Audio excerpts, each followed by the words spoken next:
Hello everyone. Last class में हमने कहाँ तक पढ़ा था? इस इलेक्ट्रॉन अफिनिटी, है ना। आज नेक्स्ट टॉपिक है हमारे पास इलेक्ट्रॉन नेगेटिविटी।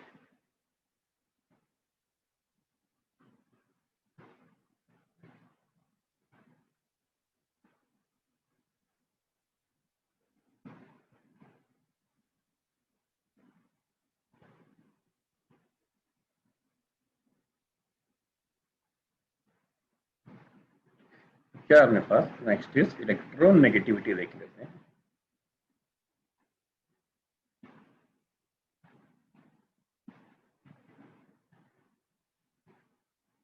अब होता क्या है इलेक्ट्रॉन नेगेटिविटी? शॉर्ट फॉर्म में हम लोग लिखते थे EN E डॉट N, है ना। देख लेते हैं। It is a tendency, it is a tendency of a covalent bonded atom of a covalent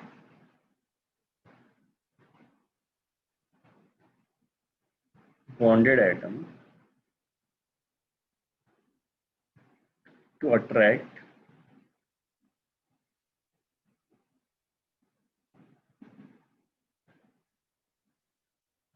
shared pair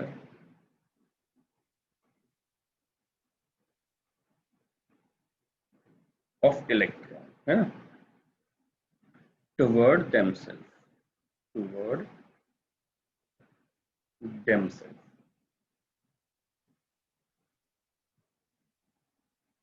अब देखो, मान लो आपके पास क्या है, हमारे पास ए और बी का बॉन्ड है, मान लो, है ना। मेरे पास है ए एंड बी है मेरे पास, है ना। अगर ये ब्रेक होते हैं, मान लो, है ना, ब्रेक किसमें होते हैं? मान लो आपके पास ए और बी ब्रेक होते हैं, ए प्लस, ए माइनस और बी प्लस कर लेते हैं, मान लो ए माइनस और बी प्लस, ठीक है। तो ये आपको पता है ऑलरेडी कि ये बॉन्ड हमेशा किसकी तरफ टूटता है? ये इलेक्ट्रॉन है इन दोनों के बीच में, यहाँ पे और यहाँ पे। तो इलेक्ट्रॉन हमेशा कौन लेके जाता है? जो ज्यादा इलेक्ट्रोनेगेटिव होता है ना, वो इलेक्ट्रॉन को अपनी तरफ खींच लेता है। तो आप बोल सकते हो कि electronegativity of A is greater than electronegativity of B, है ना, क्योंकि उसने क्या किया, tendency to of covalent bonded pair को अट्रैक्ट करने का, बॉन्ड को अट्रैक्ट करने का टेंडेंसी है। तो ए इज मोर इलेक्ट्रोनेगेटिव, है ना। ये आपको समझ में आ गया। अगर मान लो ऐसे ही मेरे को उल्टा होता जस्ट कि सर आपके पास मान लो ए एंड बी है, लेकिन इस बार क्या हुआ, इस बार जो बना है वो मेरे पास बना है ए प्लस एंड बी माइनस बना है ना। तो अब सिंपल है, कोई इशू नहीं है। ये इलेक्ट्रॉन्स होते हैं दोनों के बीच, यहाँ और यहाँ पे। तो मान लो ये ले गया इलेक्ट्रॉन दोनों के दोनों, है ना। तो अट्रैक्ट कौन कर रहा है अपनी तरफ? बी अट्रैक्ट कर रहा है, बी अट्रैक्ट कर रहा है। तो आप बोल सकते हो कि sir electronegativity b is greater than electron negativity of a, है ना। सबको क्लियर है ये? अब देखो, अट्रैक्ट ये भी कर रहा है इलेक्ट्रॉन पेयर को, और इलेक्ट्रॉन जो अफिनिटी है उसमें भी हम अट्रैक्ट बोलते हैं। तो रियल में इनमें डिफरेंस क्या है? एक बार देख लेते हैं आपके पास, है ना। एक बार देख लेते हैं कि रियल में इलेक्ट्रॉन अफिनिटी और इलेक्ट्रोनेगेटिविटी में क्या डिफरेंस है। नेक्स्ट पेज पे मैं एक्सप्लेन कर देता हूँ आपको ये पार्ट।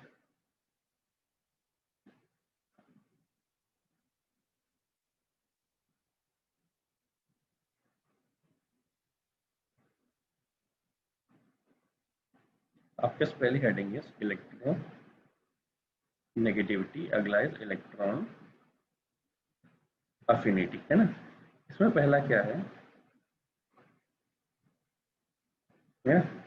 फर्स्ट है कि इसमें क्या है, आपको एक प्रॉपर्टी है बॉन्डेड एटम की। It is property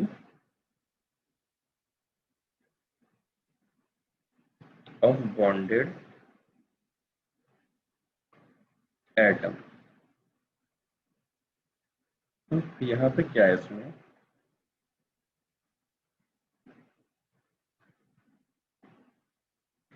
is a property of it is a property of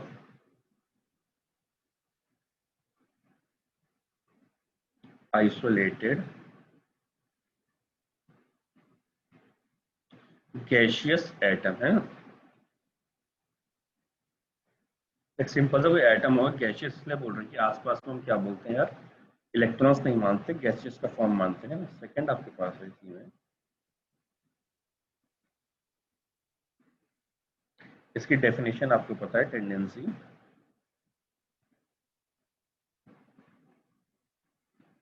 of covalent bond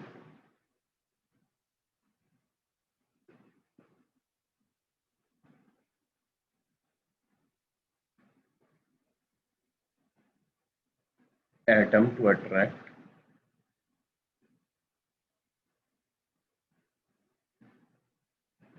shared pair electron है ना। क्या क्या शेयर्ड पेयर इलेक्ट्रॉन है ना, टुवर्ड इटसेल्फ है ना, ये पार्ट है। लेकिन उसमें क्या है,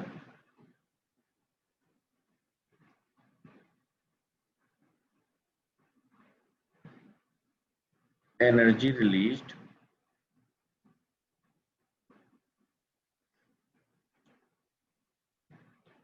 when an electron is gained। पूरा नहीं लिख रहा मैं, आपको पता है कि ऑटोमोस्ट शेल में एक्सेप्ट करता है। थर्ड है आपके पास इसमें, आपके पास की इंक्रीज रेगुलरली, ये इंक्रीज हो जाता है ना,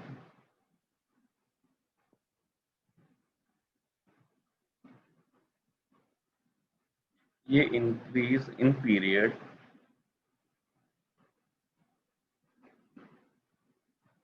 बट नॉट रेगुलरली है ना। फोर्थ है आपके पास, यूनिट नहीं है इसकी,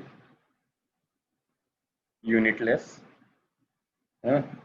इसकी यूनिट आपको पता है, इलेक्ट्रॉन वोल्ट पर एटम, ये आपके पास है किलो जूल पर मोल, किलो जूल पर मोल है ना। अब लास्ट है आपके पास इसमें कि इसमें क्या, electronic repulsion not considered, not considered. इसमें क्या कंसीडर करते हैं, कंसीडर आपको दिखाया भी है, इलेक्ट्रॉनिक रिपल्शन है ना। सबको क्लियर है ये सारी चीजें, ठीक है। अब देखो आपके पास क्या है,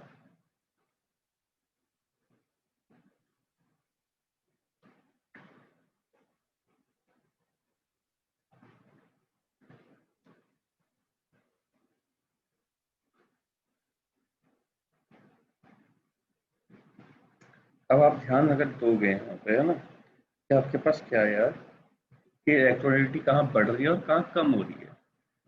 अब सेम चीज है इसमें भी कि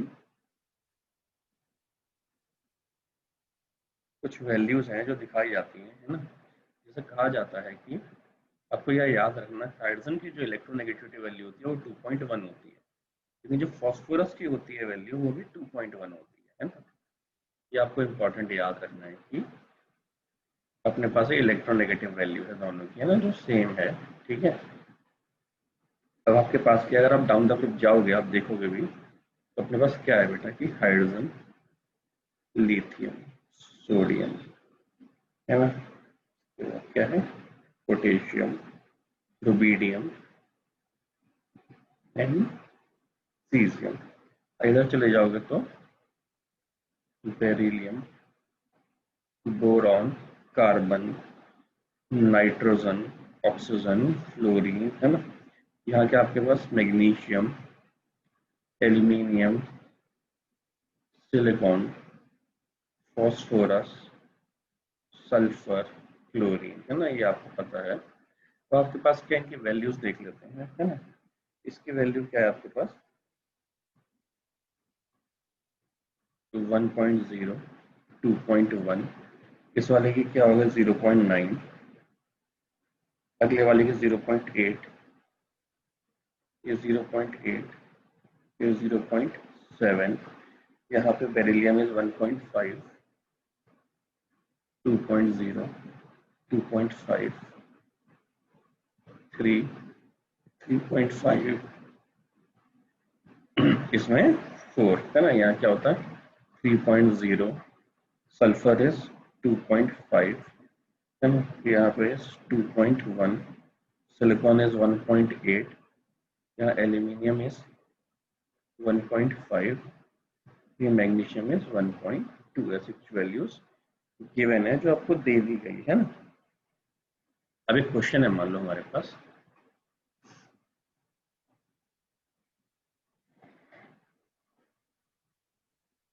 right increasing order of electronegativity है ना। अब इलेक्ट्रोनेगेटिविटी का इंक्रीजिंग ऑर्डर लिखना है तो अपने पास दिया हुआ है CSi, फॉस्फोरस एंड नाइट्रोजन है ना, ये है आपके पास। अब देखो एक सिंपल सी चीज है, देख लेते हैं ये है ना। सबसे ऊपर कौन आता है कार्बन, उसके नीचे सिलिकॉन है ना, उधर नाइट्रोजन, उसके नीचे फॉस्फोरस। अगर हम प्रेडिक्ट टेबल देखें जो अपने को दिखती है कि सर अपने पास है क्या, अगर प्रेडिक्ट टेबल में देखें तो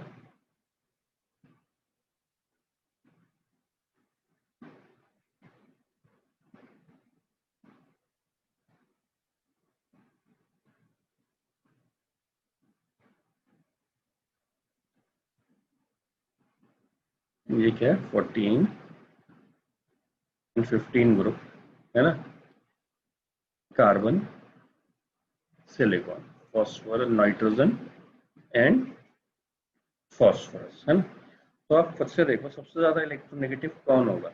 आपको उधर लेफ्ट टू राइट, इधर से लेफ्ट टू राइट जाओगे तो इलेक्ट्रोनेगेटिविटी बढ़ेगी क्योंकि एटम का साइज कम हो रहा है ना। तो यहाँ पर रखना चाहे तो याद रख सकते हो, अगर लेफ्ट टू राइट और अप टू डाउन यही केस है हमारे पास है ना। तो ये है कि आपके पास लेफ्ट टू राइट और ये टॉप टू बॉटम। तो अगर लेफ्ट टू राइट जाओगे तो इलेक्ट्रोनेगेटिविटी क्या होगी, बढ़ेगी। इधर अप टू डाउन क्या होगी, इलेक्ट्रोनेगेटिविटी डिक्रीज हो जाएगी है ना, क्योंकि साइज बढ़ रहा है, अट्रैक्शन कम हो रहा है ना न्यूक्लियस का, तो बॉन्ड कैसे उखाड़ ले लेगा है ना।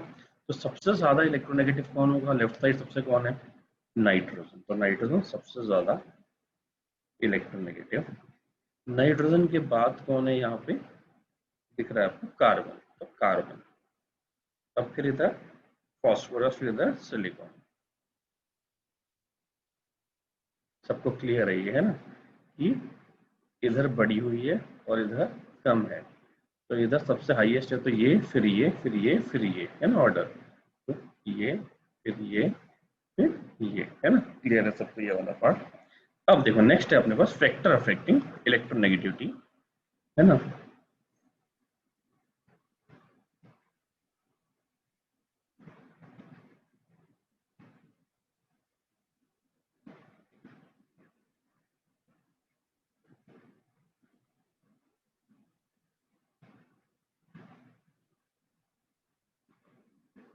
इलेक्ट्रोनेगेटिविटी जो फैक्टर अफेक्ट कर सकते हैं वो लिख लेते हैं ना। तो पहला ले सकते हो एटॉमिक साइज, एक एटम का साइज है ना। साइज बढ़ेगा तो न्यूक्लियर चार्ज कम हो जाएगा, न्यूक्लियर चार्ज कम हो जाएगा तो इलेक्ट्रिसिटी कम हो जाएगी। तो ऑब्वियसली क्या हो जाएगा, electronegativity is inversely proportional to atomic size है ना।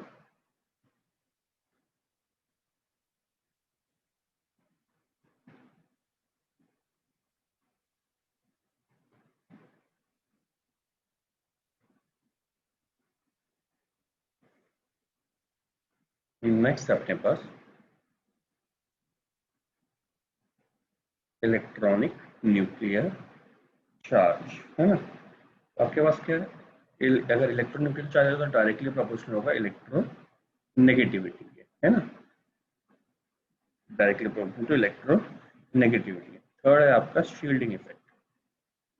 शील्डिंग इफेक्ट क्या है, directly proportional to sorry inversely proportional to electronegativity. Inversely क्यों? अगर शील्ड करेगा तो वो अट्रैक्ट कैसे कर पाएगा, बाहर वाले को अट्रैक्ट नहीं कर पाएगा तो दूसरे इलेक्ट्रॉन्स को नहीं खींच पाएगा, है ना। क्लियर है सबको? नेक्स्ट है अपने पास परसेंटेज ऑफ एस कैरेक्टर। तो आप बोल सकते हो electronegativity is directly proportional to S character.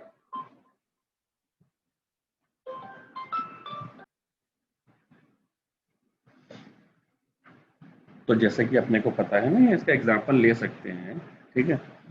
आप देखना चाहो तो हम ऑर्गेनिक से रिलेट कर सकते हैं इसको एस कैरेक्टर में। अगर आपको पता हो कि लेट्स मेरे पास है CH3 ये एल्केन है, CH2 डबल बॉन्ड CH2 और ये है CH ट्रिपल बॉन्ड CH। अगर आप हाइब्रिडाइजेशन देखोगे तो इसका क्या होता है, sp3 दोनों कार्बन का है ना, इस वाले का दोनों का sp2 है ना, इस वाले का sp और sp। अब मान लो आपके पास कोई भी चीज 100% है तो कितने लोग में डिवाइड हो रही है, 3p और 1 s में, है ना। तो कितना आया s को 25% और p को 75%, है ना। इसमें 3 लोगों में 2p और 1 s में कितना आ जाएगा 33% और p में अप्रोक्सीमेटली 67% बोल सकते हैं हम लोग, है ना। यहाँ पे 2 ही लोग हैं तो s का 50% और p का 50%, है ना। तो सबसे ज्यादा इलेक्ट्रोनेगेटिव कौन होता है, सबसे ज्यादा जिसमें s कैरेक्टर है, तो ये हो गया इलेक्ट्रोनेगेटिविटी ऑर्डर, है ना। ये सबको क्लियर है, ठीक है।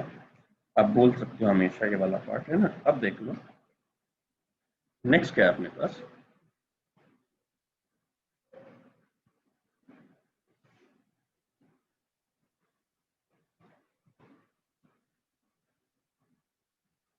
Application of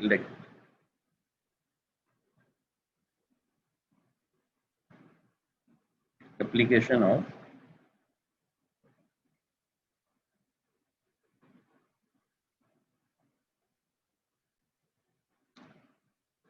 electronegativity. देख लेते हैं पहला क्या है अपने पास इसमें,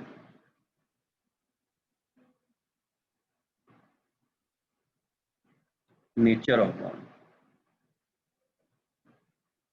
है ना। अब नेचर ऑफ बॉन्ड में है क्या आपके पास, लिख देता हूं मैं। if electronegativity of both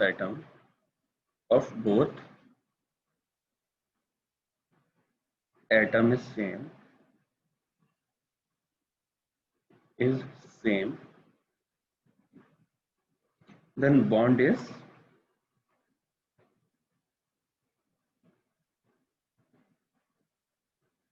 non-polar, है ना। सबको पता है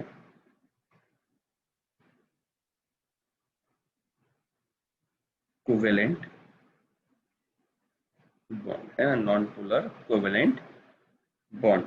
क्लियर है सबको, है ना। जैसे Cl एंड Cl, ये क्या हो गए, यह H and H same atom है तो इसमें क्या हो गया आपके पास, ये हो गए नॉन पोलर, है ना। ना इलेक्ट्रॉन वो खींच रहा है ना ये खींच रहा है, ठीक है। नेक्स्ट है आपके पास if change in electronegativity increases, तो ये डायरेक्टली प्रोपोर्शनल होता है आयनिक कैरेक्टर इंक्रीज होंगे। क्या इंक्रीज होंगे, आयनिक कैरेक्टर, है ना। और क्या इंक्रीज होगी, डायरेक्टली प्रोपोर्शनल टू पोलैरिटी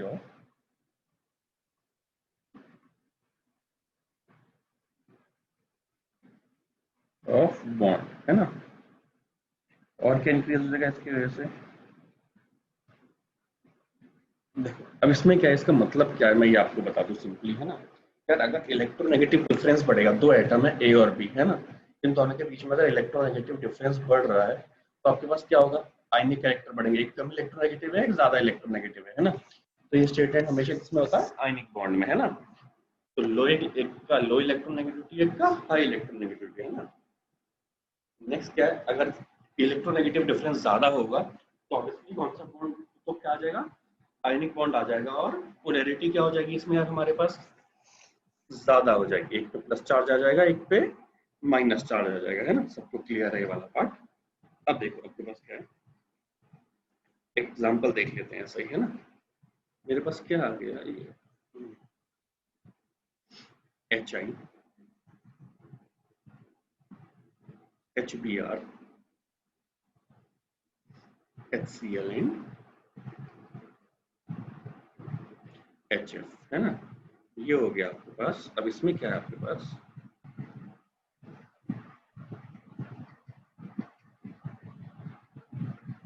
आपके पास क्या है, सबसे ज्यादा इलेक्ट्रोनेगेटिव कौन होता है, इसमें H और F में F ज्यादा होता है, तो इलेक्ट्रॉन ये ज्यादा खींचेगा, है ना। तो इसमें क्या आएगा, पार्शियली माइनस पार्शियली प्लस, है ना। अगर देखेंगे तो इन सब में तो आपको पता है इलेक्ट्रोनेगेटिविटी अगर हम ध्यान दें तो fluorine is greater than bromine is greater then, sorry, chlorine is greater than bromine is greater then iodine, है ना। ये सबको पता है। तो आप क्या इलेक्ट्रोनेगेटिव डिफरेंस देखना भी है अपने को, तो आप ये लिख सकते हो कि सर अपने पास क्या है यहाँ पे, इसका हाइड्रोजन का तो 2.1 है ना। इसका क्या होता है आपके पास है 2.5, है ना। बाजू वाले का 2.8, है ना। इसके बाजू वाले का 3.0 और इसका 4.0। तब तो देख क्या इलेक्ट्रोनेगेटिव डिफरेंस क्या होगा इनके बीच में ना। तो आप ये बोल सकते हो कि सर अपने पास क्या है, लेफ्ट टू राइट क्या हो रहा है, इलेक्ट्रोनेगेटिव डिफरेंस बढ़ रहा है, ऑब्वियसली बढ़ रहा है ना। तो आपके पास क्या बढ़ेंगे, आयनिक कैरेक्टर बढ़ेंगे, आयनिक कैरेक्टर बढ़ेंगे, और कोवलेंट कैरेक्टर क्या हो जाएंगे आपके पास, अपोजिट में बढ़ेंगे। तो आप क्या बोल सकते हैं यहाँ पे कि अगर मुझे देखना है कोवलेंट कैरेक्टर मेरे, कोवलेंट कहाँ बढ़ेंगे, इस साइड क्या होगा, अपोजिट में कोवलेंट इंक्रीज हो जाएंगे। आप उल्टा बोल सकते हो कोवलेंट, कोवलेंट में ज्यादा नहीं चाहिए होता इलेक्ट्रोनेगेटिव डिफरेंस, है ना। ये क्लियर है सबको ये वाला पार्ट, ठीक है। अब देखो नेक्स्ट क्या आपके पास,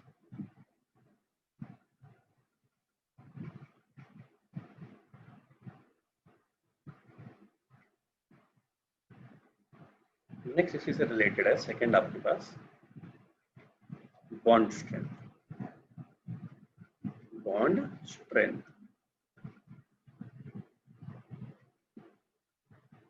है ना। अब बॉन्ड की कितनी स्ट्रेंथ है किस पे डिपेंड करता है, directly proportional to electronegative difference, है ना।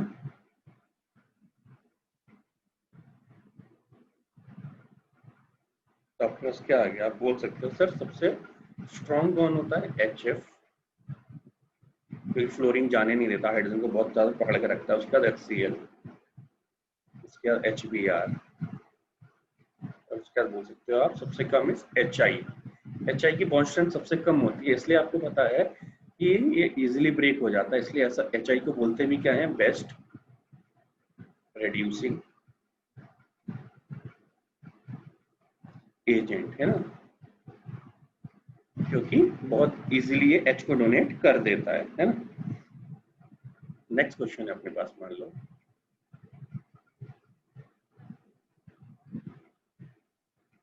हाईएस्ट बॉन्ड स्ट्रेंथ किसकी है, हाईएस्ट बॉन्ड स्ट्रेंथ किसकी है ना।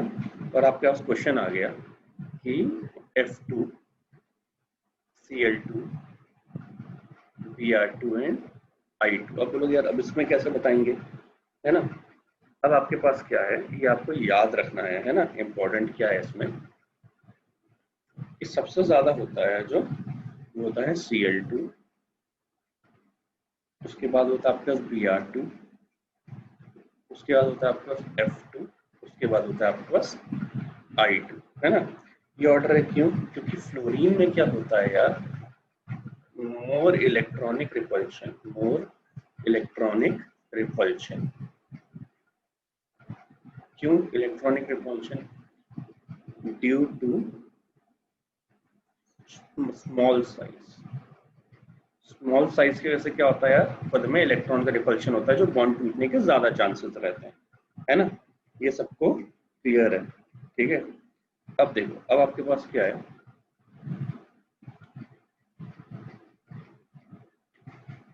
दो थ्योरी आपको एसिड बेस की आनी चाहिए। एसिड बेस की थ्योरी में है क्या, पूछ लेता है कभी कभी, बेसिक है ना। पहला है आपके पास एसिड क्या होता है ना। Acid which gives H plus ion, which gives H plus ion, है ना। जो पानी में H प्लस आयन डोनेट करता है उसे क्या बोलते हैं, एसिड, ठीक है। बेस क्या होता है, ये क्या देता है, OH माइनस आयन, है ना, which gives OH minus ion. अब आपके पास क्या है, ये दोनों थ्योरी किसके बेसिस पे है, ये दी थी आर्गेनियस ने।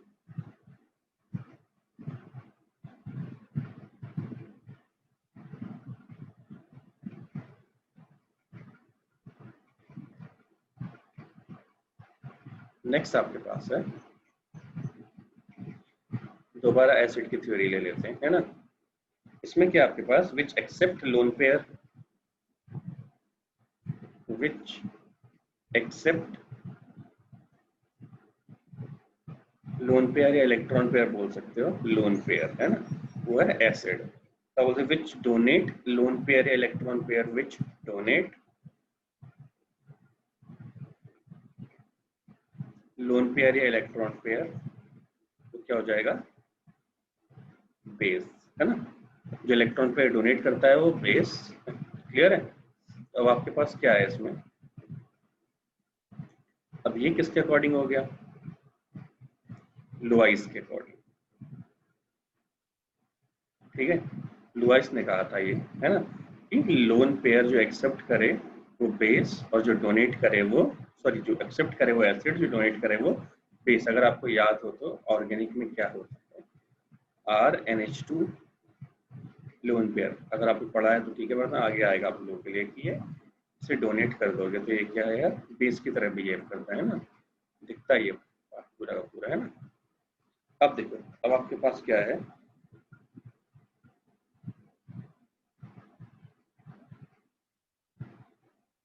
नेचर ऑफ ऑक्साइड्स देखना है अब आपको, है ना। नेक्स्ट हेडिंग है अपनी,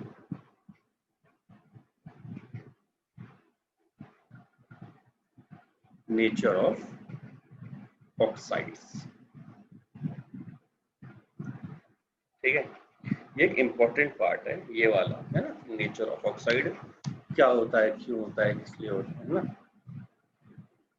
तो और ये मेनली आगे वाले पार्ट में भी आएगा, है ना। तो बेटर है, क्या करते हैं कि जो नेचर ऑफ ऑक्साइड आएगा, हाइड्रोक्साइड आएगा, सुपर ऑक्साइड आएगा, है ना, इसको बेटर है हम नेक्स्ट लेक्चर में कंटिन्यू करते हैं, ना। तो यहाँ तक आपका ये हो गया खत्म टॉपिक, है ना। नेक्स्ट हम देख लेंगे नेचर ऑफ ऑक्साइड्स वगैरह का कंटिन्यू करके, है ना। चलो, थैंक यू।